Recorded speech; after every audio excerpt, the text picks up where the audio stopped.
interest in you and your business, so we're running these weekly business lunchtime talks.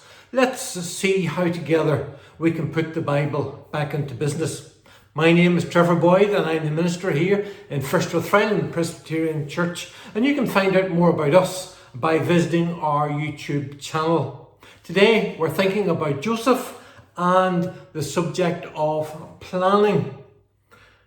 Joseph implemented a very successful plan to manage a national food crisis in Egypt many thousands of years ago. And we read about that from the book of Genesis, chapter 41, verses 53 to 57. And I'll read those to you. It says, "Then the 7 years of plenty, which were in the land of Egypt, ended, and the 7 years of famine began to come, as Joseph had said. The famine was in all lands, but in all the land of Egypt there was bread. So when all the land of Egypt was famished, the people cried to Pharaoh for bread. Then Pharaoh said to all the Egyptians, 'Go to Joseph. Whatever he says to you, do.' The famine was over all the face of the earth, and Joseph opened all the storehouses and sold to the Egyptians. And the famine became severe in the land of Egypt. So all countries came to Joseph in Egypt to buy grain, because the famine was severe in all lands." So Joseph, we understand from reading these verses and looking at the broader story, we understand that he created a long-term agricultural policy and infrastructure.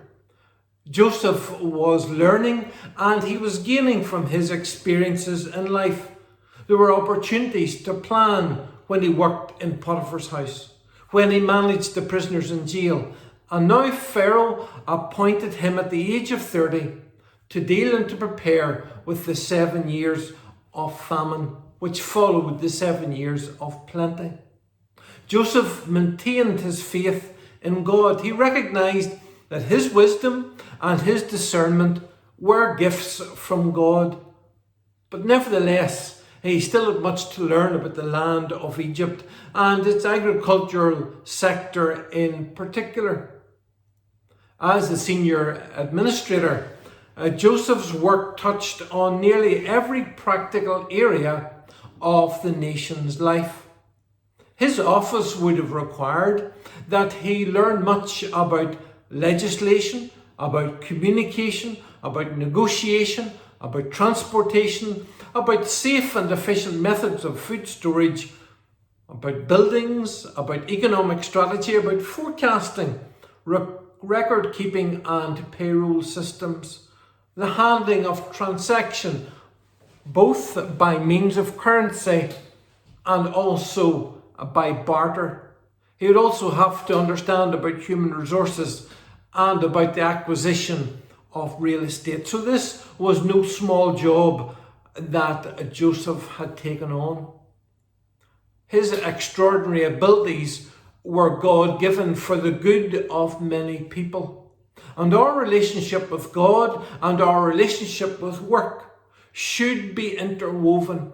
Our work and our faith, or our relationship with God, they shouldn't be two separate things, but rather the two should go hand in hand. For Joseph, all that he did was godly work. It was service to God. As his first act, Joseph went through all the land of Egypt, and that's recorded in verse 46 of chapter 41. He went on a fact-finding tour. He would have to become familiar with the people who managed agriculture. He'd have to become familiar with the farmers and their methods. He would have to know about the fields, the soil type, the crops, the roads, and the means of transportation, where the grain, when it was grown, could be transported to. He'd have to establish and oversee the training of what really would have amounted to what we called the Department of Agriculture and Rural Development. During the 7 years of abundant harvest, Joseph had the grain stored in cities. And during the 7 lean years that followed, Joseph then had a process whereby he dispensed grain to the Egyptians and indeed to other people who were affected by the widespread famine. After the people ran out of money, we discover that Joseph allowed them to barter their livestock in turn to receive grain. And when all the livestock had been traded for grain, people then willingly sold themselves into slavery to Pharaoh and sold him the ownership of their lands as well. Joseph was willing to allow the people to sell their land and enter into servitude or slavery to Pharaoh. But dire as their situation was, Joseph did not take advantage of their powerlessness. Joseph ensured that they were treated fairly. Joseph would have to see that these properties that were being handed over to Pharaoh were valued correctly in exchange for grain, for seed, for planting, for a crop to feed the family. Poverty and its consequences are economic realities. If not here, they are economic realities on the continent of Africa and elsewhere. And so our first duty in many ways is to help eliminate them. And yet we can't expect complete success until Christ returns at the end of the world. But by using our God-given skill and wisdom, we can play our part. Joseph, by using his God-given skill and wisdom, he successfully brought Egypt through this agricultural catastrophe. When the 7 years of good harvest came, Joseph had developed a stockpiling system to store the grain for use during the coming drought or famine.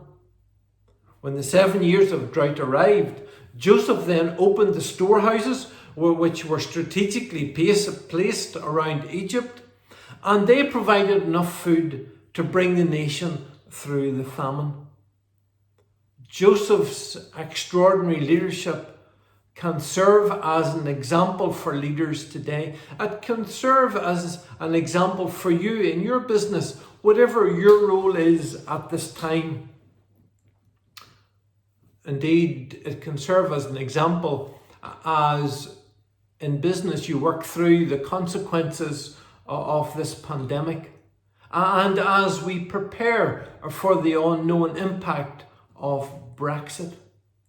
And so as we look at the example of Joseph, as we think of how he went about his task, we can think about how we can go about the task that has been given to us. Now, some of you may say, well, planning, it's not my cup of tea. It's not something I'm good at. So you'll know that the right thing to do is to go and recruit to employer to find someone who is good at planning. And for those who feel gifted to plan and organise, who have to work through some great difficulty, it could be this COVID-19 pandemic, it could be something that Brexit brings to us, well then follow the advice and the example of Joseph. Become as familiar as possible with the state of affairs in your field of work, in your sector, in your industry. You can then pray to God for discernment regarding the future and how to make wise plans. Commit yourself first to God and then expect Him and ask Him to direct and establish your plans. Fourthly, you can gratefully and appropriately acknowledge that God has given you gifts. Then you can move on to educate yourself about how to do your job, how to do it better, indeed how to do it with excellence. Now, you don't have to have it all in your own head. You don't have to find all the books yourself or the websites. You can seek the help of others, and you can seek the practical good for others, knowing and realizing that God has placed you in your company or in your business or your sector to be a blessing to others. But remember, like Joseph, to be fair in all your dealings, especially when you're in a position of power, dealing with those who are powerless. And accept the fact that you may be brought into a particular field of work or a particular situation when things are extremely challenging. And that's what it was like for Joseph. And that doesn't mean that something has gone terribly wrong or that you're out of God's will. It's just that you've been given a special task. So don't forget to read and to learn about the example of Joseph and his planning. Thanks for sharing your time with us today to keep exploring leadership and the characteristics of Joseph. Don't forget to hit the subscribe button at the bottom or on our YouTube channel. And we'll see you next week. Same place, same time. All the best.